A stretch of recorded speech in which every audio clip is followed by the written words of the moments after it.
আসসালামু আলাইকুম, শুভ দুপুর। আজকের আয়োজন আলু ভর্তা। আলুগুলো এত গরম ছোলা যাচ্ছিল না, তাই একটু নতুন আবিষ্কার করে নিলাম। খুব দ্রুত এটা বৃষ্টি আর সব কিছু ঠান্ডা ঠান্ডা আমার প্রচন্ড। আজকে আলু ভর্তা করবো বোম্বাই মরিচ দিয়ে, গাছের বোম্বাই মরিচ, এত ঘ্রাণ।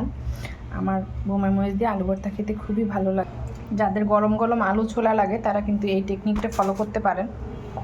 অবশ্যই এটা অনেকেই জানেন, আমি হয়তো নতুন করছি।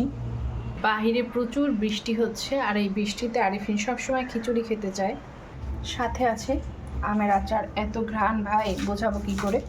এখন ভর্তাটা মাখিয়ে নেব। আর আরিফিন বার বললাম খিচুড়ি খেতে চায় বৃষ্টি দেখলে, সেটা তো বলেছি। তা ভাবলাম ফ্রিজে কালকে অনেক তরকারি আছে, আর এখন যদি আমি খিচুড়ি করি তাহলে এই তরকারিগুলো একদম ফেলে দিতে হবে।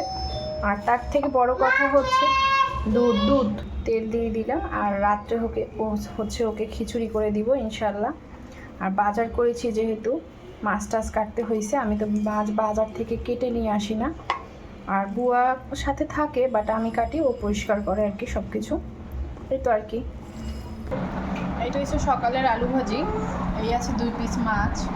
এখানে জালি রান্না হয়েছিল, রুই মাছ দিয়ে জালি, সেটা একটু আছে। কবুতরের মাংস আছে একটু, সাথে আলু ভর্তা। এটা দিয়ে আজকে দুপুরে আমাদের হয়ে যাবে। রাত্রে যদি কিছু দরকার হয়